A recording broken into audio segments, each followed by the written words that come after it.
Hello and welcome to another episode of the ZTV Sports Report, your home for all things Akron Zips athletics. On today's episode, we're going to be concluding our coverage of both basketball teams before diving right into the spring sports. As always, I'm Max Saracey. I'm Zach Leininger. And this is the ZTV Sports Report.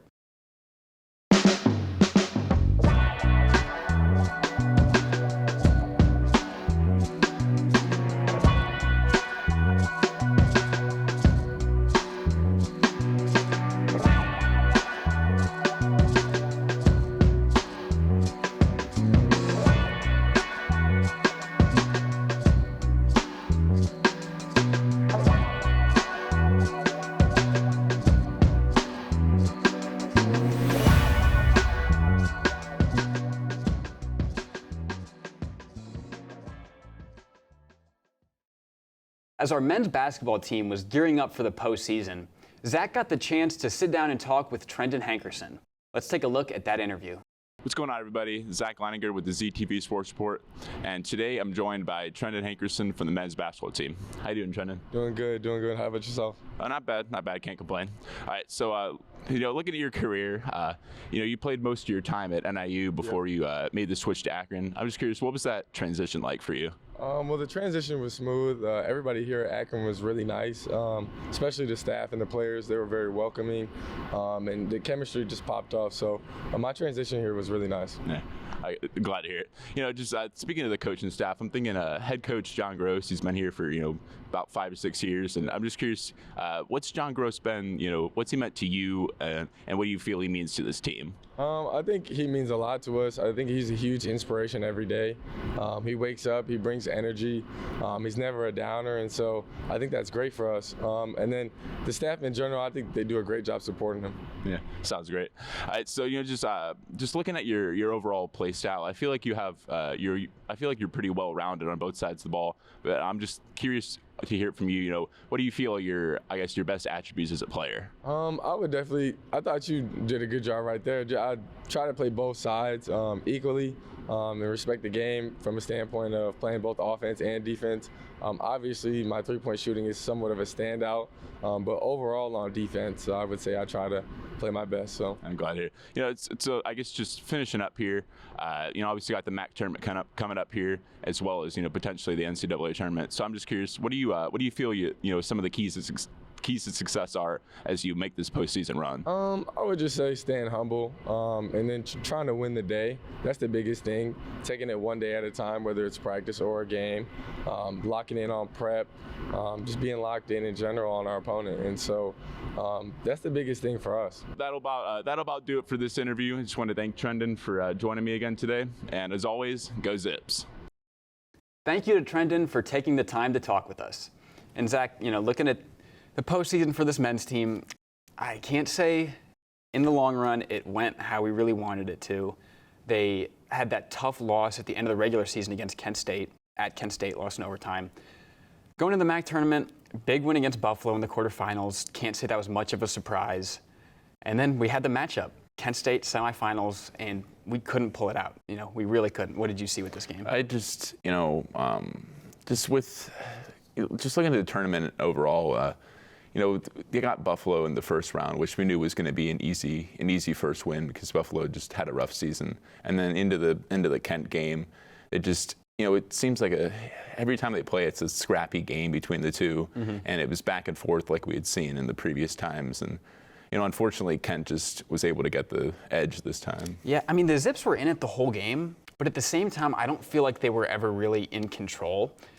I feel like they were always kind of working from like a 4 to 8 point deficit, which obviously, you're still in it, but Kent kind of had control of that game, unfortunately. And a big talking point of that, for as good and amazing as he's been all season, Castaneda did not pick the best time to have some of his worst games of the season. He played really good against Buffalo, but the Kent game in the regular season at Kent, he laid an egg, and he kind of did the same in the semifinal. So it sucks because that one performance is kind of the missing factor. That was all they needed to kind of put it together.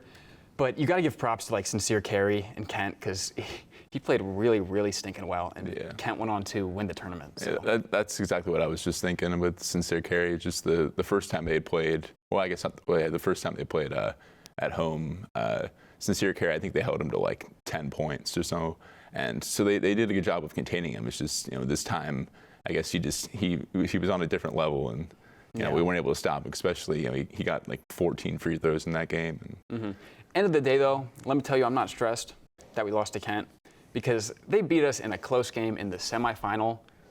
If you remember last year, we smoked them by 20 in the championship. So they might have the most recent laugh, but we have the biggest one. Yeah. So John Gross will have these boys ready to go. For sure. Yeah. So, looking into the next season, Castaneda's graduating, Hankerson's gone, Enrique will be back. So kind of some uncertainty, I think, going into this upcoming season to see kind of how the team looks, but knowing Gross, he's going to pull some recruits out. And I know the biggest thing I've been thinking of is just Sammy Hunter. I just feel like he took a big step as a good role player, and I think they'll expect him to step it up, and he can be deadly. So absolutely. So yeah, not the best end to the season, but got to hold your head high and move into the next one. Yeah.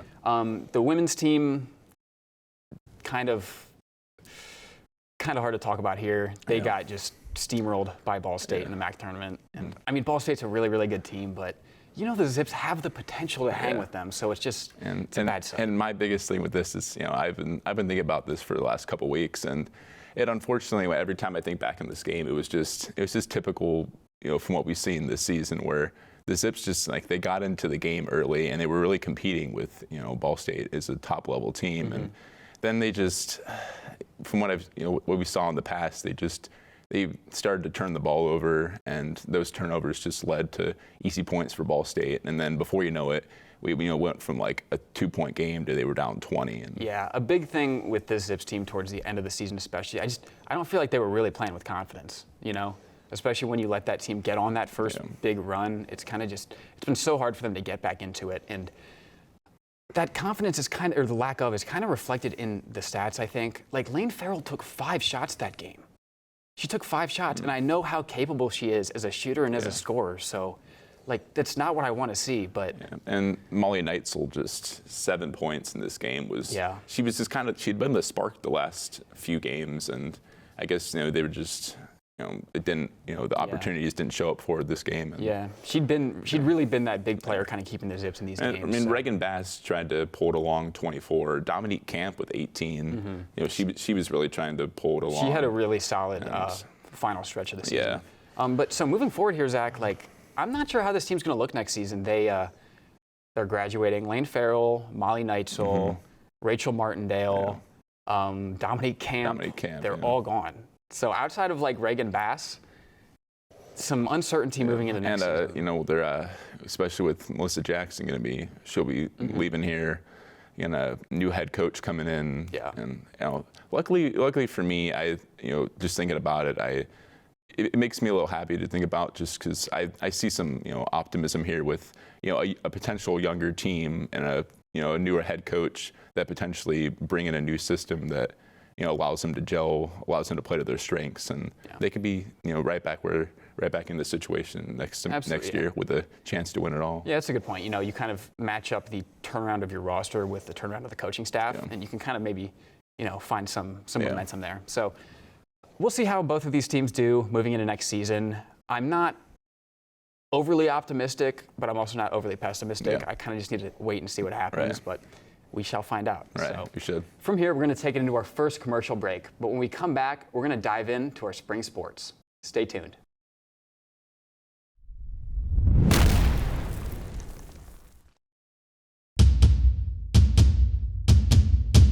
You're watching ZTV. Welcome back. From here, we're going to take things over to Alex and see how the Zips baseball team fared in a recent matchup against Shawnee State. Let's check it out. Hello, this is Alex Apisa with your ZTV Sports Report. Today, we will be analyzing the game between your University of Akron Zips baseball team and Shawnee State. First, we have Jack Firestone with the hit, making all the way to second base and scoring an RBI for the team. Next, we have a walk for the Zips, claiming us first base. Next up for the Zips, we have a stolen base by them. Next for the Zips, we record another walk, claiming us first base for the second time that day. Next for the Zips, we have a hit. The batter makes it all the way to second base. Next up for the Zips, we have another walk, claiming us first base for the third time that day. Next up for the Zips, we have another hit, an RBI, another RBI, and a third RBI. And the batter makes it all the way to third base. Next up for the Zips, we have a stolen base, resulting in a run, an error by Shawnee State, and the player making it all the way to third base. Next up for the Zips, we have another hit straight down the field, resulting in another run for the Zips. And the final score of the game was 6 your Zips and 2 Shawnee State. Thank you, Alex. That's a nice win there from the Zips. Really big game from Jack Firestone, especially. What did you see here? He got the Zips rolling pretty early, and he ended up hitting a double, a triple. He Big RBIs for the team. Yeah, 4 RBIs in that game just set him up nicely. Yeah, he's been a big addition to this team on this season as a whole. He's got the power. Double-digit home runs, leads the team by a vast margin, I'm pretty sure. And yeah, the Shawnee State was a nice win, and then they followed it up by putting on a really good display in the first game against Ball State. That was a Ball State team that had a 9-game win streak. The Zips came in, or rather Ball State came in, and the Zips just kind of handed it to them. Sammy Tortorella, probably the best pitcher on the season for the Zips so far. He pitched an absolute gem against Ball State. Complete game, shutout, double-digit strikeouts. I don't think he gave up a walk the entire game. So really solid stuff we saw from him. And then kind of just more on the whole, just there's a nice offensive core from this team. Yeah. Nick Arrivo, Sam Seeker, Kaito Hara, Jack Poist, Jack Firestone, Ian Pennington. There's a lot of really solid bats on this roster. Yeah, but I just know the thing for me in this is that from what I've seen from the baseball team thus far, they're sitting at 12-13 on the season, and I just know.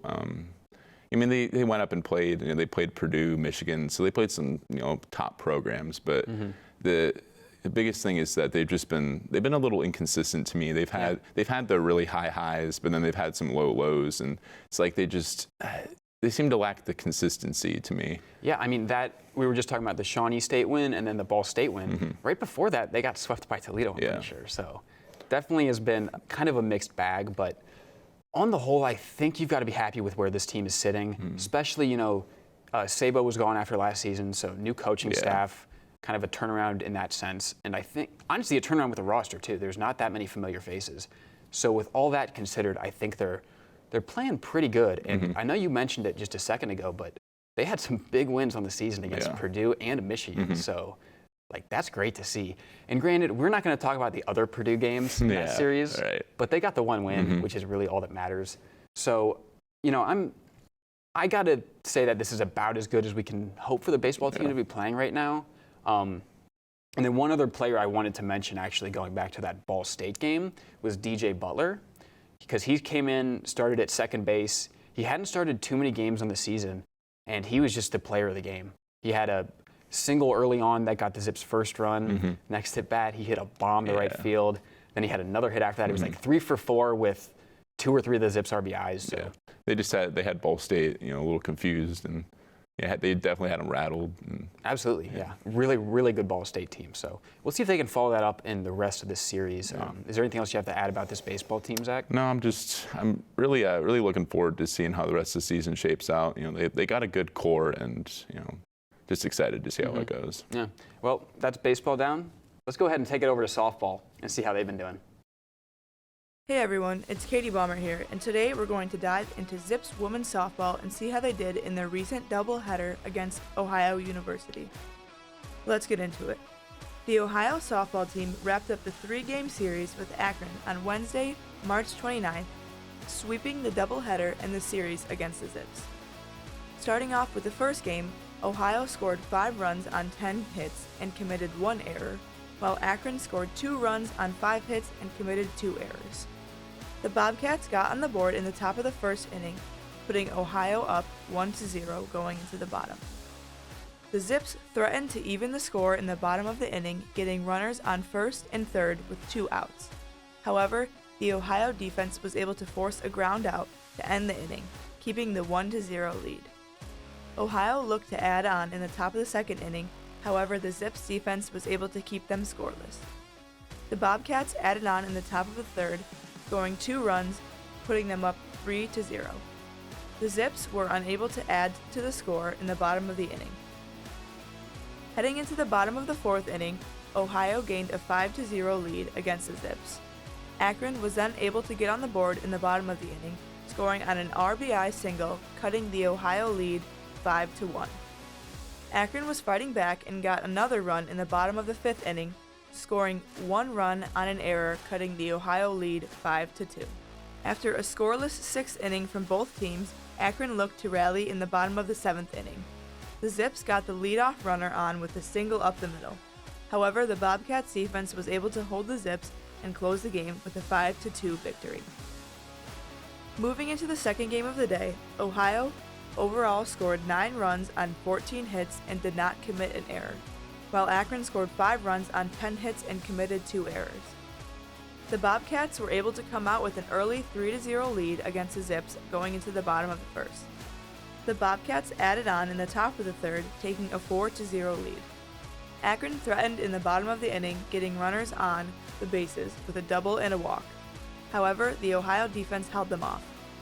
Akron got on the board in the bottom of the fourth inning, scoring 3 runs on 4 hits, cutting the Ohio lead 4-3 going into the fifth inning.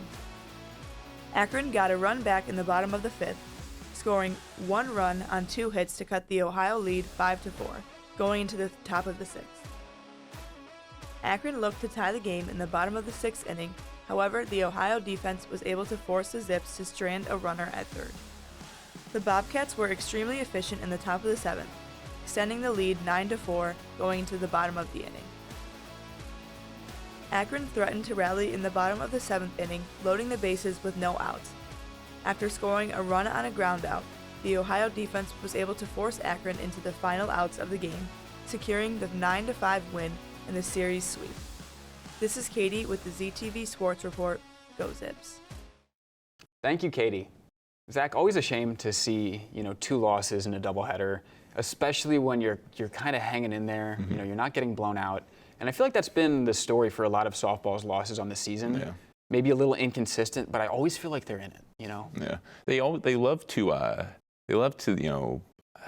guess I want to say they love to be like the underdog. I guess it's just like when things get tough in the game, especially they'll get like 2 outs or whatever. They really seem to to take the adversity to heart, and they just come alive. And one of the girls she'll get a hit, and then they'll get some good base running, grab a steal. The next girl will come on, advance them, and then all of a sudden before you realize that they've driven in 2 runs, and when all hope is lost, they're still in it. Yeah, I mean, I think back to the second game of that doubleheader. Ohio got out to that really early, I believe 3-0 lead. Yeah. And from there, the Zips battled back. Sure, they didn't come back all the way and win it, but they never let Ohio just run away with it. They kept fighting all the way. They're just a really tough team. So. It's currently 15-14 on the season. They were able to follow up that Ohio series sweep with a win against Toledo. So that's always nice to see.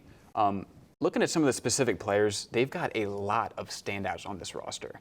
First and foremost, I have to call attention to a freshman pitcher, Haley Croyle, who has been an absolute star for the team so far as a freshman.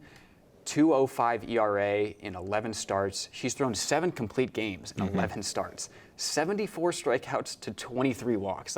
Those are veteran numbers, and she's doing this as a freshman. It's just insanely impressive. She's a beast, that's all I can say. There's no other way to put it. Yeah. There's no other way to put it. Alexa DeFeo also put in some really solid innings in the circle for the Zips. And then at the plate, they've got a lot of really solid batters. Another freshman, Brooke Civic, who's been playing second, she leads the team with a 348 average. She's just one of those like super slappy contact hitters, just finds a way to get on base every single game. And especially, finding herself at the top of the order, she, she steps in there and, finds a way to set the Zips up nicely. Yeah. And that's kind of the story for the entire top of the Zips order. Those first three batters, you go Civic, McChesney, Megan Lee, and all three of them are lefties with some speed, going to be playing, contact softball, going to be getting their way on base. And then those three batters kind of open up the door for some of their heavier hitters, Alexis Campbell, Laurel DeVoe, Jaden Bryant, just a lot of big swingers on this bat. Yeah. And another thing I want to point out with softball is I don't think they're top heavy either. Sure, they have some really good standout offensive players, but the bottom of their order holds their weight every single game. There have been a few times recently where it seems like the bottom of the order has actually outplayed the top. So players like Madison Dudek, Tiffany Stevens, just got to give the props to them for a really consistent lineup. And I just feel like we should be happy with where they're at, considering that much like baseball, they're first-year head coach as well, and they're making do with what they have. So and a lot of returning names that I recognize from last year, and it's nice to see them kind of all improve their game and kind of step things up alongside all the amazing freshmen that have come in. Because I mean, between Civic and Haley Croyle, you have a genuine superstar on the offensive side of the ball and on the pitching side. So that's great to see. One last thing I want to point out quickly is they sold the Kent State series, man. They should have taken that one home. They won the first game on a gem from Haley Croyle, lost the second game, and they lost the third one in heartbreaking fashion. They were up in the last inning, and they just let it slip. And I just want to bring that up because that would have been their first series win against Kent State in over 10 years. So that would have been huge. And unfortunately, they didn't follow it up the best way with that Ohio series. But back in the win column here with Toledo, and I think they can make some waves moving forward in this season. Yeah, they're just a really gritty team, and they love to get down and dirty in this, and a lot of fun to watch. Another player I want to mention real quick, Abigail Scheller, a freshman catcher. She's just been a huge bat as well for the Zips. Hit a home run in that win against Toledo, and so it's great to see these contributions from underclassmen. Yeah, things are looking great for the Zips. So we'll see how they do. We're going to take it into our last commercial break from here, but when we come back, we'll conclude the show with some coverage on the lacrosse team. Stay tuned.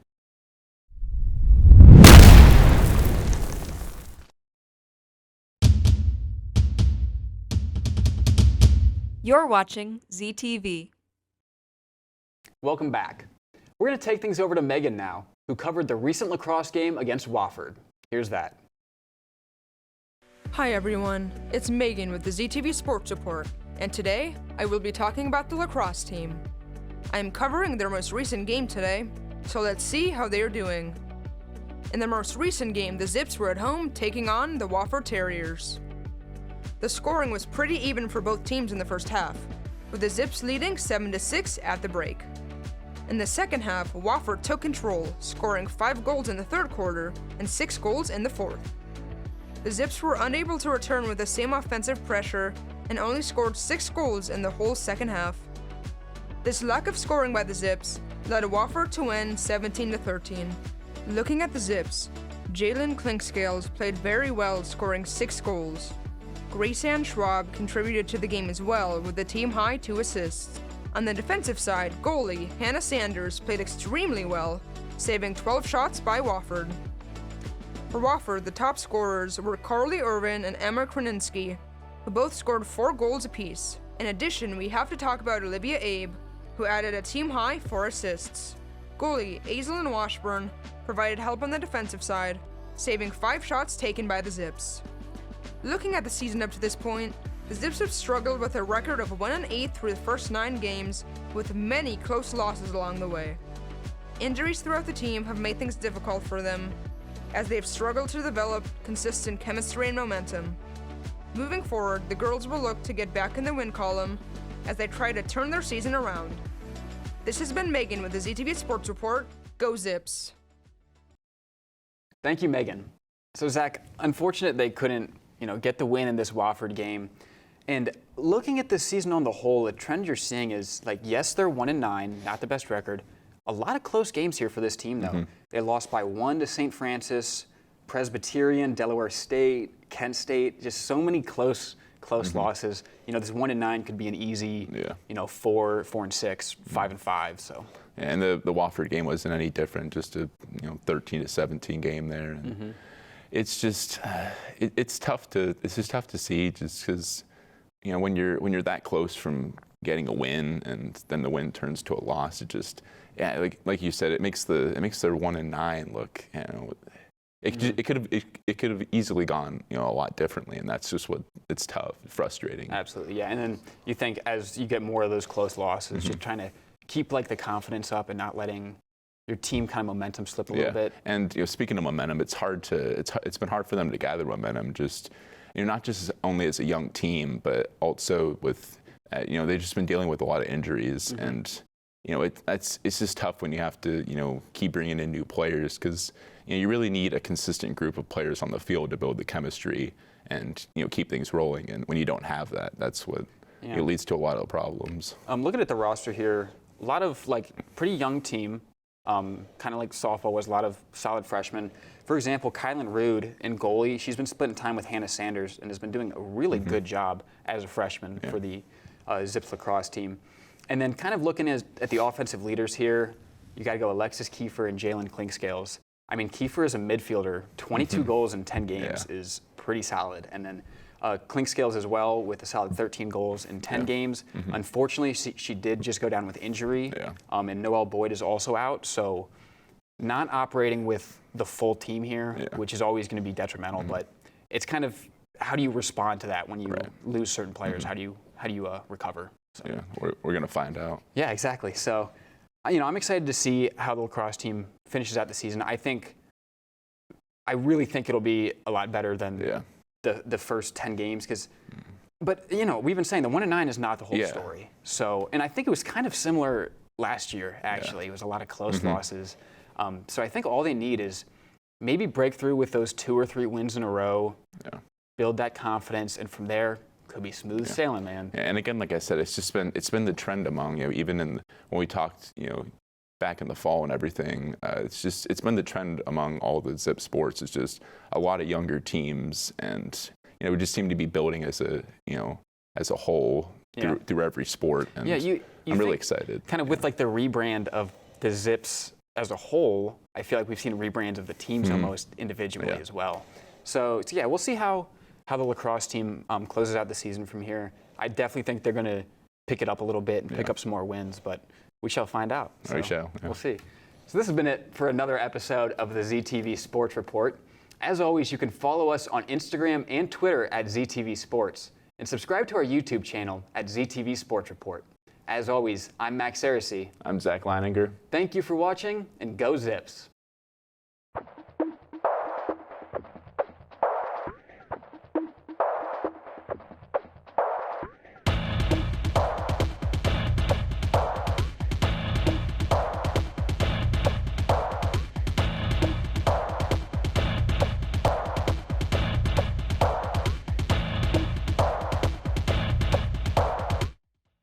This program was produced by ZTV at the University of Akron. Do you want to gain experience in video production, professional social media, or working with real clients? Visit the UA School of Communications online or follow us on social media to learn more.